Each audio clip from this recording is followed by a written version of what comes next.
आज आपको ऐसी बाहिम्मत हवा की बेटी से मिलवाने जा रहा हूं जो कि पेट्रोल पंप पर खड़े होकर पेट्रोल डालती है। बस मेरी यही ख्वाहिश है कि मैं अपने माँ बाप के लिए कुछ करूं, अब्बू की रूह के लिए और अम्मी जान की हिफाजत के लिए मैं कुछ बनना चाहती हूं, क्योंकि सिर्फ एक माँ ही है जो मेरे पास है इस वक्त। मैं उनको बिल्कुल नहीं खोना चाहती।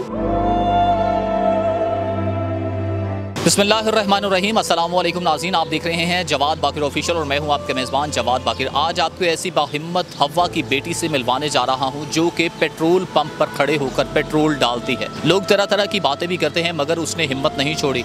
आखिरकार क्यों इसने पेट्रोल पंप पर जॉब करना शुरू की, ये आज हम सादिया की ज़ुबानी जानते हैं। अच्छा सादिया, ये बताएँ कि क्या ऐसा हो गया कि आपने पेट्रोल पंप की जॉब ही शुरू कर दी? उसके अलावा भी बहुत सी जॉब थी, कोई ऑफिस वर्क था, कोई घर में भी चीज़ बना के सेल आउट कर सकते थे।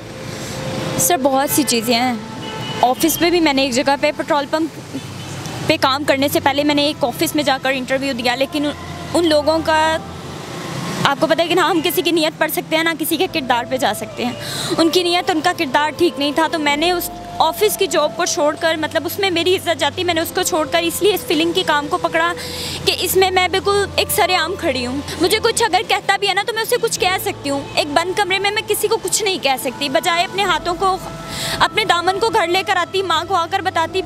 इससे बेहतर मैंने ये देखा कि मैं बाहर मर्दों में खड़े होकर मर्द बन के काम कर लूँगी, लेकिन एक ऑफिस में बैठ के अपनी इज़्ज़त किसी को दूँ, ऐसा नहीं कर सकती मैंने इसीलिए इस चीज़ को, इस रास्ते को अपनाया। मैंने फ़ख्र से अपनाया इस रास्ते को, क्योंकि कहते हैं ना कि अगर जिसके पीछे माँ की दुआ होती है वो तो डूबता हुआ भी तर जाता है। तो मेरे पीछे मेरी माँ की दुआ है और शुक्र अल्लाह का कि मैंने वहाँ पर कभी खुद को औरत समझ कर काम नहीं किया।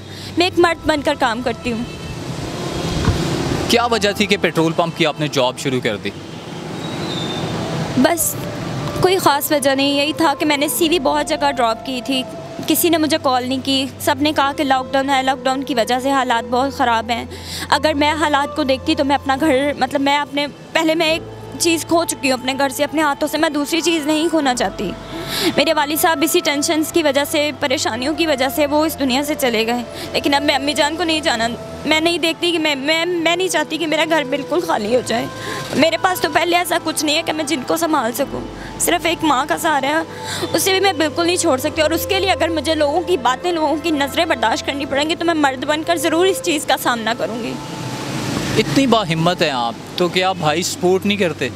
भाई सपोर्ट करते हैं, लेकिन कहते हैं ना कि जब दूसरे घर की आ जाती हैं तो फिर सपोर्ट क्या, कोई भी नहीं देखता। भाभीियों ने भाई को कहना ना कि तुमने इसको नहीं मुंह लगाना, नहीं बुलाना। बेशक मुझे ना बुलाएं, मुझे ना मुंह लगाएं, लेकिन उस माँ को तो देखें जिसने अपने मुंह से निवाला निकाल के इन बेटों को पैदा किया, पढ़ाया लिखाया, और आज वो इस नौबत पर हैं। ठीक है, अल्लाह ताला उन्हें अपने घर में खुश रखे, अपनी औलाद में खुश रखे, लेकिन कोई नहीं, कहते हैं कि जिसका कोई सहारा नहीं उसका रब सहारा है। पहले मेरा रब सहारा है और उसके बाद मेरी वालदा, और उसके बाद दुनिया के वो तमाम लोग जो मेरे लिए नेक नीयत रखते हैं। कितनी सैलरी है पेट्रोल पंप पे आपको मिल जाती है? और पेट्रोल पंप पे जो सैलरी है इसके साथ कोई कमीशन वगैरह भी आपको मिलता है? इसके साथ सर कोई कमीशन नहीं है, सिर्फ 200 रुपया, मतलब दोपहर के खाने का मिलता है। 12,000 रुपया सैलरी है, जिसमें से 6,000 रुपया मेरे घर का रेंट चला जाता है। सुई गैस और लाइट का बिल अलग से देती हूँ मैं, मतलब 10,000 रुपया इस तरह मेरा चला जाता है, और 2,000 में अम्मी की मेडिसिन वगैरह और घर के अखराजात वगैरह करती हूँ मैं। तो कोई आपको सपोर्ट भी करता है? कोई मुखय्यर हजरात वगैरह कोई हैं आपसे राबिते में, कोई जो पसे पर्दा रहकर आपकी मदद करते हो, या कोई भी नहीं अभी तक?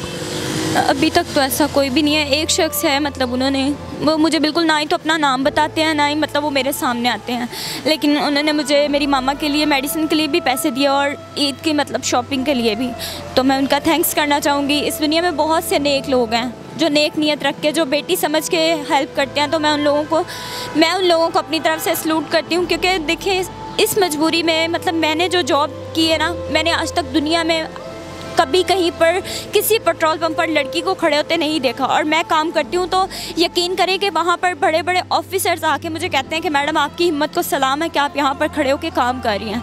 और उनकी दीवी ये हिम्मत और मेरी माँ की सपोर्ट बिला झिझक मुझे वहाँ पर काम करने देती है। और इंशाल्लाह जब तक मुझे नई जॉब मिलेगी मैं इस जॉब को कंटिन्यू रखूँगी।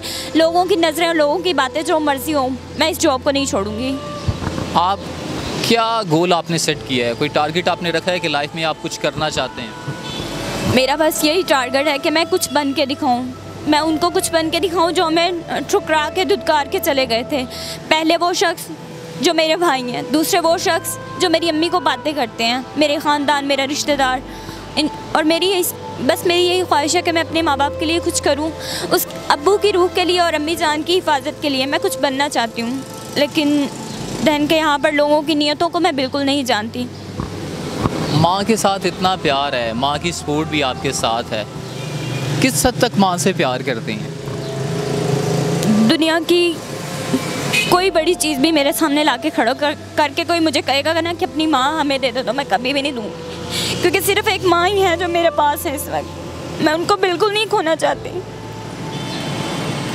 और अल्लाह तमाम यहाँ पर दुनिया में रहने वाले दुश्मन हैं, जो भी हैं, दोस्त हैं, अल्लाह ताला हर एक के वालिदैन को सेहत दे, तंदुरुस्ती दे, और किसी के सदके, किसी के तोफ़ैल अल्लाह ताला मेरी माँ को भी सेहत दे और मेरे बाबा जान को जन्नत में जगह दे।